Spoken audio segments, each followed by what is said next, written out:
Wow, what a week. What a week. Week 1 in the can. 40 to go. No. 39. Pace yourself. 39. Well, The best of show, yeah. I still count the best of show. Okay. Absolutely. You have to, It's right? the best of show. The Right. best It's the best. Okay. You gotta Best count of the it. best. Yeah, you got to count that. Best of the best. And hey, how did it feel being back out on the football field? Oh, fantastic. It's the hardest part of this show is getting ready for the next year. When you're trying to get all the sponsors in, all the graphics done for new features and all that stuff that we're working on all over the summer. Adrian's putting this stuff together. It's tough, yeah. At the last minute, some of it. So it's good to get that first show on the air. Oh, yeah. And we had a lot of exciting games for week 1. But Yep. now we move forward to week 2. Welcome to the Cover Cal High podcast. I'm your host, Jake Vanderbrook. Robert Braunstein filling in for Aubrey Tolliver this week. And we got Adrian Soriano, the Milpitas man, in action. And Adrian, you covered your alma mater Thursday night. Yeah, they won. And you were very impressed with the Trojans this year. I'm going to reserve those comments, but they won. That's all that matters, right? Let's see what they do this week. That was a good game, though. Well, It was a close game. It was like 26-19. That's close. But That's a good you know game. what? Milpitas should have. No disrespect to Oak Grove, but Milpitas should have won by a lot more. They forced like 4 or 5 turnovers, and they only won by 7. That's not really, But they won though. They won. It was a close game. My Thursday game Oh God. at Fremont, 42-0. Yeah. And then on Friday, I was in Livermore for Campo Granada, 42-7. Yeah. You had a Yeah. close game, Adrian. And my game was 44-0 Oh, dear Woodside God. over Westmont. Hey, but you know what? So- Week 1's in the books. Week 1 is in the books. So what would you say was your win of the week based off whether it was games that we covered last week or just games all around the Bay Area? Whether it's Bellarmine. flag or just football. Bellarmine, finally, right? I mean, first of all, shout out to Coach David Diaz-Infante, man. Hey, he coached his behind off, and all the coaching staff, they did a really good job on Friday. And, a historic night, right? First night game on campus for Bellarmine. Hey, listen, it was a 6-0 game. Nobody scored a touchdown, but a win is a win is a win is a win. That's all that matters. Yeah. That's all that matters. And it's their first win in a long time. First win in almost 2 years. Yeah. So congratulations to Bellarmine, man. Yep, to be exact, first win since October 27th of 2023. That was against Sacred Heart Cathedral. Wow. So there you go. Robert, what was your win of the week? My win of the week was first time ever shooting flag football. Didn't shoot a single flag football game last year, but we didn't do as many last year as we're doing. You're going this to blame year. Adrian on that one, right? Yeah, bad Yeah, scheduling on that's Adrian's my- part. But this year we're shooting 3 flag a week, and so we'll have more of those in. But I shot at Sacred Heart Prep, and really good game. And this young lady, Kate Hansen, had 2 great catches, 2 great touchdown catches. One a lunging fingertip catch, and the other one a Dwight Clark type catch in the end zone. That was our play of the week. It won play of the week. So she had a great game. Sacred Heart Prep won. It was a close game, and I really enjoyed it. And the girls just absolutely love the sport. Yeah. So it's just fun to be there when they're jumping up and down and getting all excited about the game. Big time players make big time plays. I was at Liberty for flag football. I love flag football. I mean, they have a lot of changes with the settings. We now have quarters. On fourth down, they can now punt. Yep. So those are some of the new They additional rush changes. from 1 yard back instead of 7 yards back. Yeah. Oh, wait. So it's a different kind of They thing. don't have 20-minute halves anymore? No. 12-minute Really? quarters. Oh, interesting. 12-minute quarters. Listen, this Liberty team is coming off a spectacular season, winning the Bay Valley League. They are 2-time Bay Valley League champs. This is a really young team compared to last year. They lost a lot of seniors, and this is a really young team. And Skylar James, she can line up as a receiver and a running back. She was our Euro Clinic Girls Player of the Game. Had a great game. They also have a lot of talent in Lola Acosta. She had a great game with a receiving touchdown as well as an INT. Playing very effectively on both sides of the ball. Yeah. Liberty's going to be a dangerous team again. Even though they're young and they lost a lot of seniors from last year, they're going to be a good team. How was my wrestler who I did the story on last Simone year? Jewell, yeah. So she was she was all over the field. Long snapper. She was hiking the ball, lined up as receiver, making plays down the field. Yeah. She's very effective for those Broncos. No question about it. Very strong. Oh, yes. Yeah. Yes. State wrestler last year. 2-time All-American. Yeah. Very tough. You can just go to our YouTube site. You can see the story we did on Samoa. Yeah, absolutely. So now we're going to start previewing our games for football. And this is a really big game in San Jose. This is really Friday personal for night. Robert. Battle of the Den. This is personal for Robert. Yeah, it is. The Battle of the Den meaning Alma Den. Get it? Den, Alma Den. So the Battle of the Den is Pioneer against Leland. And so much history for that. Back when the Hoffman brothers played at Pioneer, great players. Two of the brothers went to University of Washington.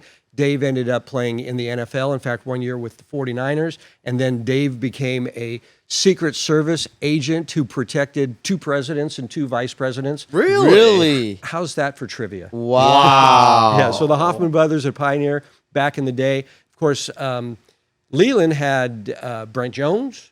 They had Eddie Buller, who's going into the San Jose Arena Hall of Fame this year. That's awesome. After trying to get him in for a long time, but he was a head coach at Oak Grove for many years and did a great job at Oak Grove. And his brother Mark, who became a DA, also played on the Leland team.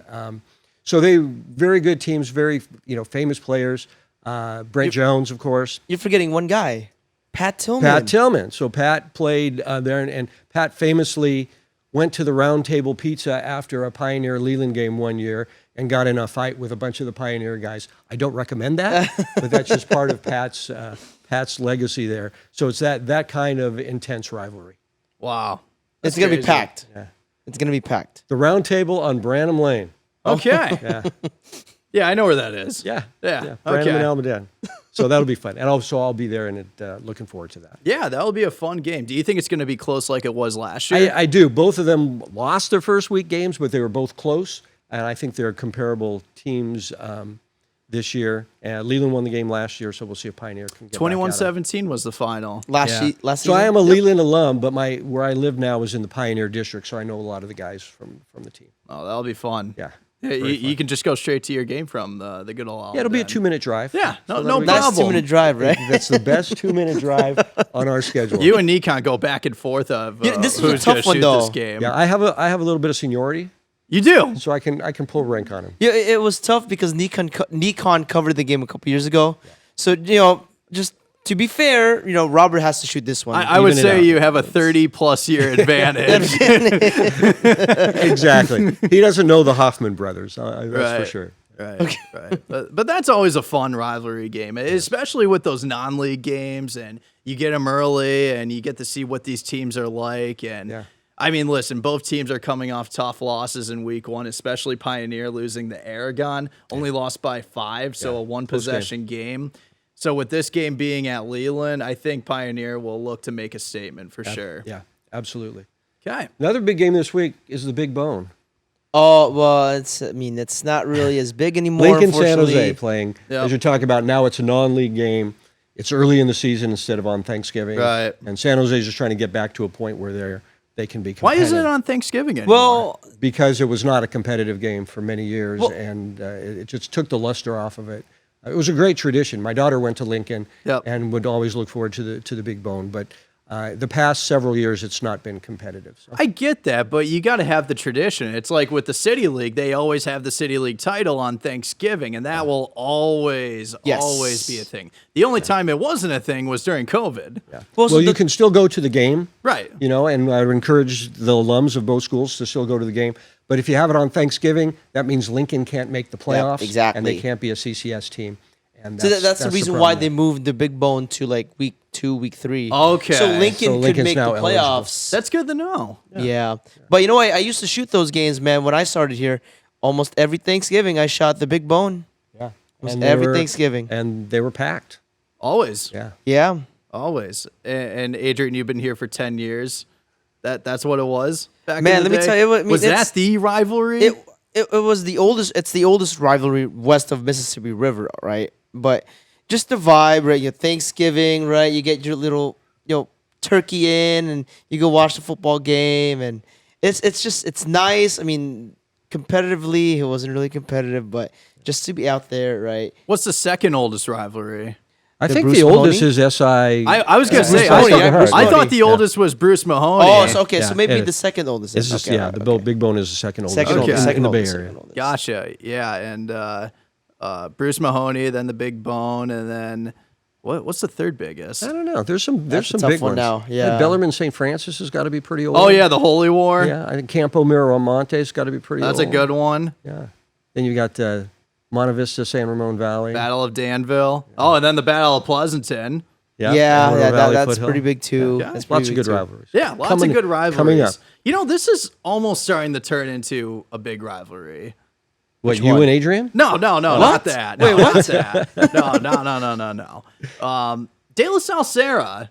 Well, when you have Patrick Walsh, who played at De La Salle, Right. going against his old school, lots of crossover there between the two schools. For sure. And really, Patrick built that program in the model of De La Salle and has Right. been super successful doing that. Yep. So yeah, it's a great rivalry. Yeah, you know what? Sarah was really impressive last week. They Right? were. I will admit it when I'm wrong. Me personally, I thought Sarah was gonna get blown out by Folsom just because of the talent that Folsom has. But hey, man, it came down to the wire. I mean, Folsom needed a pick six late in the game to kind of ice the game. You know, it was tied like 42 with like 5 minutes left in the game. So, you know, again, it's very, very impressive for Sarah. Very impressive. Right. It was really cool to see Charlie Walsh, Patrick's son, who we've Yeah. seen grow up on the sidelines at Serra High School, starting off when he overslept one week and instead of changing out of his Chewbacca jammies, goes and he's on the sidelines in his Chewbacca jammies and they win. So he keeps wearing the Chewbacca jammies because they're a good luck charm and kept going and then went on to be on the sidelines until now he's playing on the team and had a big touchdown run against Folsom. Looked great, super fast. Right. So much faster than his dad ever was. Oh no! You know, I remember little Charlie like right from the state game. I remember Robert was covering that game, and I'm like, who is this guy wearing a Chewbacca suit? Like this kid. I'm like, oh, that's Patrick's son. Okay, cool. And now all these years later, he's playing for his dad. So And I'm sure wow. all these years of watching those guys play, that was his dream to get on the field with that team. And now he's doing really well. Yeah, he's doing very well. He was a big impact. I know they lost, but he played very well against Folsom, I thought. I was very surprised with Serra offensively with how well they performed. I thought they were great offensively. They hung in there. I mean, it just came down to like the final 2 minutes and a pick six and a Folsom big touchdown late was what really sealed it for them. But I wasn't surprised with how Folsom was going to perform offensively. I knew they were going to be lights out. And it's easy when you have a 4-star receiver that's going to 5-star Ole quarterback, Miss right? and a 5-star quarterback in Ryder Lions. I mean, that team is just superb. No Yeah. question about it. Yeah. But Serra offensively, they looked amazing. Now, can they have that same outcome offensively when they go up against De La Salle? Because De La Salle defensively looked really good last week. Against a Florida team that Yep. was Yep, highly Lakeland. regarded and a very low-scoring game. And the De La Salle defense looked great. And 6 points. Yeah. Yeah. And De La Salle has Jaden Jefferson, who has unbelievable speed. The state record in the 100 at 10.1. Some people argue about, but he did it, and it's on the record, so it's there, and there's no question that he's super fast. It's a record. yeah. So Yeah, record is a record. That's right. So can Serra keep up with that kind of speed? That'll Right. Be, And that'll be it's one a- of the tests. Completely different offense that they're gonna face, right? Right. I mean, Folsom, they'll throw the ball. De La Salle, they're gonna chew a lot of clock, right? Yep. You're probably not gonna get a lot of possessions offensively, right? So, that's a big thing. Can they score when they have the ball? Yeah, and we've talked about it many times. If you want to beat De La Salle, Get them early. you have to get them early. You have to get off to a fast start. That's the key. You Yeah. have to do that. And I think with this Serra team, with how they performed, I mean, they came back. I mean, all throughout second quarter, third quarter, when they were still in it. At one point, Serra had the lead against Folsom. Yeah, exactly. Yep. In the fourth quarter. So can they keep that offensive production or that consistency against De La Salle? That's going to be the big question. If they do what they did against Folsom, then yeah, they have a shot. Absolutely. So And with De La Salle, don't forget Deuce Jones-Drew. The only guy that scored a touchdown for De La. Yep, he's the main back over there. You mentioned Jaden Jefferson. De La Salle's defense looks fantastic. I mean, they got a big guy in Maya Talona. I believe he's going to Cal.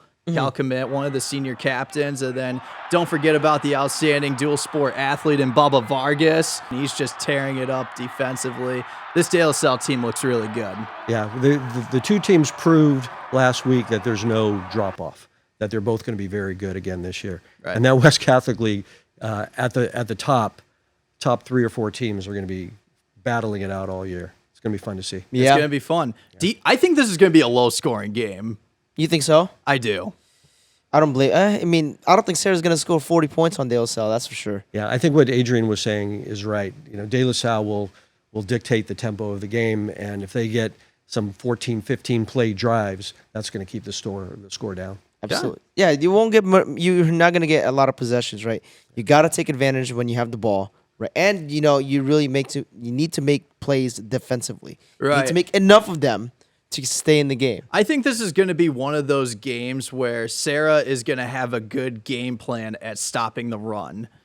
I think that's going to get to that point where, offensively, it's going to come to a point where Braden Knight, the quarterback, is going to have to make some plays with his arm.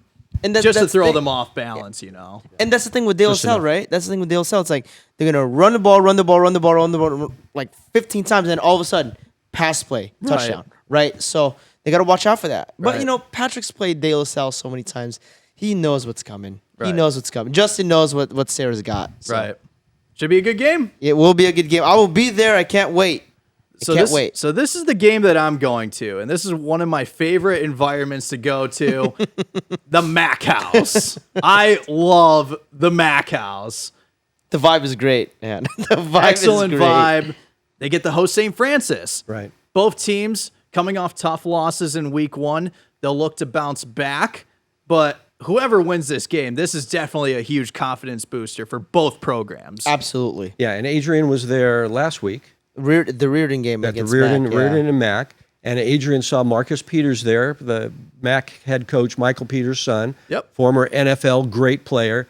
The big question is, did you get a picture? I did. I You did got get a picture. We'll show it right now, right here. There's a picture. Right, I got him after the game. Right, I try to be respectful. Right, I mean they lost badly, but man. So how did you respectfully go up to him and ask to get your picture? Well, with him? Marcus was kind of talking to me during the second half, so I was like, all right, well, I guess I got a green light after the game, and he comes in after the game. He had like some burritos for him and his dad. I'm like, man, and after that, he still has, he went to the taco truck, but cool guy, man, very very nice guy, very nice, very nice guy. He wanted me to tell, hey, man, say hi to the boss man for me. So again, very very nice guy, and man, I'm just glad that he's back helping his dad. Yeah, so. a good man to have as a coach there. Absolutely. But, he's a big fan of the show, so we appreciate that. Yeah, absolutely. I think with St. Francis, so they beat Mack last year. It was 34-14. You were at that game. And with Mack defensively, when they lost to Riordan, it was stopping the pass. Yeah. I think what's going to be key for Mack this week defensively, they're going to have to stop the run because St. Francis loves to run the ball. Yeah. Yes. Well, last year they had Kingston. Right. Kiana Aina. They have this continuing legacy there going on, and that helps the running game. St. Francis also Chase Cahoon on defense. Yep. Outstanding linebacker, going to Stanford next year. Great player, one of the best defenders in the Bay Area. So that will help them a lot defensively. So it should be interesting. I think this is going to be a high-scoring game. You think so? I do. I could see both teams cracking 24-plus points. I can see that. I mean, both teams, they just couldn't get into a rhythm offensively. St. Francis only had 7 points. Mack only had 18. So I think both teams are going to look really sharp offensively in this game. I mean, Mack, they have Burrell Staples, 3-star quarterback, going to Cal Poly next year. Rashawn Duncan, a great receiver, going to Washington. And then obviously with St. Francis, the talent, I mentioned John Fafita up front. Big lineman, big lineman, going to USC. So listen, I think this is going to be a high-scoring game, and I wouldn't be surprised if it's a one-possession game as the final score. And it'll be interesting to see, early on in the season, you get a common opponent for Riordan and St. Francis. Right. And that might be a tell as to which team is a little bit better early on. Right. And I think it's great for a non-league test to get this. So, I mean, whoever loses this game, it's not like you have to hit the complain button. No, absolutely it's nothing not. like that at all. I mean, St. Francis played one of the top teams in Southern California. Oh, yeah. I'm like, there's no shame in losing to Cathedral Catholic. Not at all. Same thing for Mack, right? There's no shame losing to Riordan because Riordan has they are explosive. I mean, my God, Riordan had like 50 D1 guys out there, it seemed like, right? I mean, my goodness. There's no shame in losing to Riordan. Yeah. And there's no shame going 0-2 to start the year. You're preparing for league play, especially for Mack, right? You want to play these teams so when you get to the playoffs, when you get to a regional championship game, you're prepared, you know what to expect. Well, you got to give credit to Michael Peters for scheduling this kind of schedule for his team because in recent years they have pretty much dominated the Oakland League and gone through that and won the Silver Bowl. But then you got to go to NorCal's, and you're gonna be seeing some of these same teams again. Yeah. Absolutely. Yep. I think it's great preparation for league play for both squads with St. Francis in the WCAL, Mack in the OAL. Look at Serra's schedule. I know. I mean, they're playing Bosco after De La Salle. At Bosco. They're traveling to Bosco, right? I mean, listen, can't wait, man. I cannot wait for these games. And then Riordan next Saturday, I believe. They're going to be hosting Pittsburgh. Pittsburgh. Right. So great test. It's a great test. Get them ready for Dub Cal. It's going to be a bloodbath, man, that league.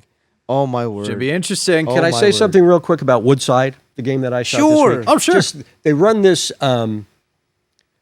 unbalanced single wing offense where you never really know who has the ball. And they're doing it because, they're trying to avoid having to pass, and they're running really well. And they looked really good. And for the first game of the season, didn't fumble the ball. It's a complicated offense. And, so hand it out to the Woodside Wildcats on a Shout out to Woodside, man. Yeah, impressive first week win. And that was against Westmont, right? That was against Westmont. Okay, all right. Adrian, make your way to the football polls. We had some of our top 10 teams. Actually, we had a lot of top 10 teams that lost. Well, top 3 stays, Dela, Pitt, Riordan, and then I initially had SRV at number 4. So if you saw the show last night, and it's on our YouTube page, we have SRV at 4, but I was really impressed with Serra on Saturday, so I decided to put Serra back at 4. SRV 5, beat El Cerrito. That was a close game. And then St. Francis 6, Newman 7, St. Ignatius 8, Los Gatos 9, and McClymonds 10. And now we got some bubble teams. San Marin, I'm putting San Marin in that. I think Marin Catholic, I would put Marin Catholic in that. Yeah. Marin Catholic lost a tough one to Intercom. Only lost by 1 point. And there comes a good team, though. Right? So, but San Marin, I was very impressed with San Marin. Wow. Very impressed. Very, very impressed. Even, what is it? Well, I mean, we can't put them in here, but SoCal beat Los Gatos by like 42-40. SoCal's a tough team, SoCal is a really good team, and I'm very, very impressed. But they're not eligible for our poll. No, unfortunately not. Because they're in the Santa Cruz area, so which is not our area. Not in our area, unfortunately. But hey, shout out to SoCal. Yeah, good team. So, if Mack loses Friday, are they out of the poll? And let's say San Marin wins again this week. That's a tough Do you put him in? I mean, San Marin, I gotta say yes, is always a solid team. The North is always you can never sleep on the North, Robert. Just saying. No. Never sleep on the North. Occasionally, you got to go across the bridge. Right. Occasionally, you have to. Well, I'll get to what I was going to say. And then, like, the open D1 bracket, San Marin was the 8th seed last year, and they had a really good season. Are they going to look for a better season? Absolutely. And beating SI is a good start, no question about it. But what will it take for San Marin to get on the poll? I think if Mack loses to St. Francis, I think they got to drop out, man. I think they got to drop out. I have to. I have to drop them out. What if it's a really close game between those two teams? Oh, man. See, come on, Adrian, make a decision. It's a really close game. I think I'll reserve that comment to when it actually does happen. Sure. If it's like a last second field goal, then it's really hard to take Mack out of the poll, right? It's really hard. But speaking of San Marin, James from West Coast Preps was telling me that San Marin and Marin Catholic is the game for that league this year. So, Okay. I think trip back to another Kenfield trip then. Right here. I'll make the trip. Okay. I'll volunteer. But yeah, I'll reserve it Gotcha. for Mac. Okay. But again, it's week 1. Yeah. It's week 1. It's early. It's really early. I mean, Okay. all right. Flag football. Flag. Okay, here we go. So tell me how you're researching this flag since it's so new. There's not a lot of It's history of the tough. I mean, teams. you just kind of go by, okay, who was really good last year and who's had a good standard, right? You know what I mean? Menlo, number 1. Who's got people coming back? Yeah, Menlo's got people coming back. SRV, number 2. They have Gia Ryan. Is that her? Gia Ryan. I hope I did not get that right. No, or wrong. it's correct. Yeah, So Gia Ryan. we're going to have Gia Ryan in action on our show Foothill against Foothill. against Foothill. Yep. Gunslinger, Robert. She's a Gunslinger. gunslinger. She can throw it downfield. Oh, yeah. Yeah. Liberty 3. Carlmont 4, who's got a big game this week. Yep, they have 2 games. Tuesday, they host Galileo, I believe. And Galileo. Then they host Riordan, and I will be there, and that's going to be our Euro Clinic Girls game of the week. We'll talk a little bit about that later. Yep. All right, so I had Carlmont 4. Los Gatos, number 5. Shout out to my main man, Coach Jay Reinman. College Park, number 6. Cal 7. Alhambra 8. Riordan 9. Again, big game against Carlmont this week. And Amador Valley goes up to number 10. They've had a very, very impressive start. I dropped Alameda out, but again, it's week 1. It's week 2 for some teams. Still very, very early, right? We take the polls with a grain of salt until we get to about week 3, week 4. Then we're really going to start seeing. Yeah, and I wouldn't be surprised after week 2 that Alameda is back on this poll. We don't know what's going to happen with Riordan Carlmont. And as a matter of fact, Alameda has a good shot of, going up against Branham. No, they're playing Branham this week. So they play Branham this week. I'll be there. So that could be the Branham. I would say is a bubble team. Branham's absolutely a bubble team. What about my Sacred Heart Prep girls? Oh, They're a bubble team. They're a bubble team. They're a bubble good. team. Yeah, they're a bubble team, man.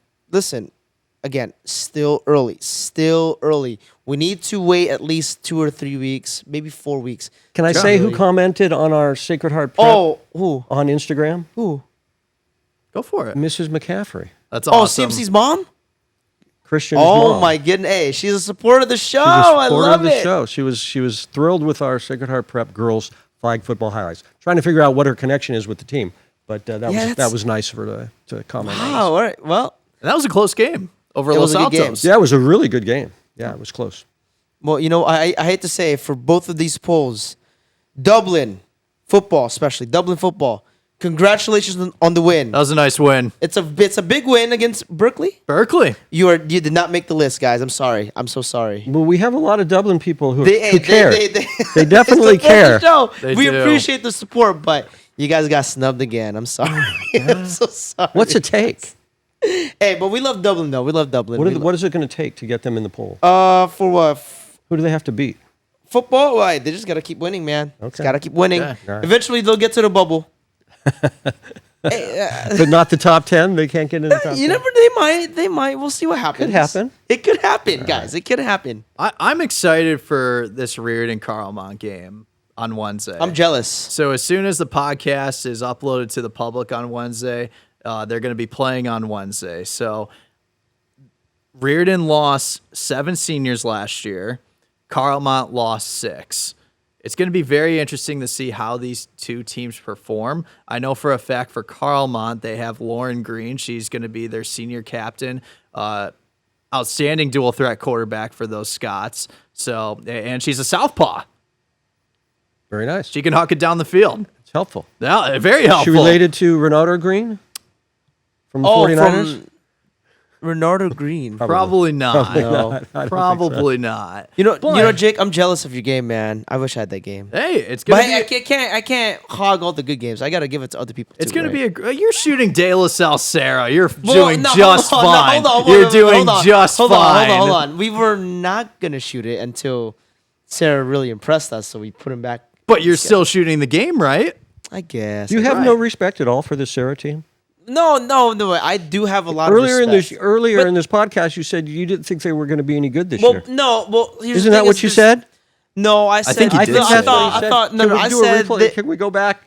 Yeah. No, but I mean, listen. I mean, there were just a lot of questions for them offensively, right? Because they lost some seniors from last season. They right? did. So again, right?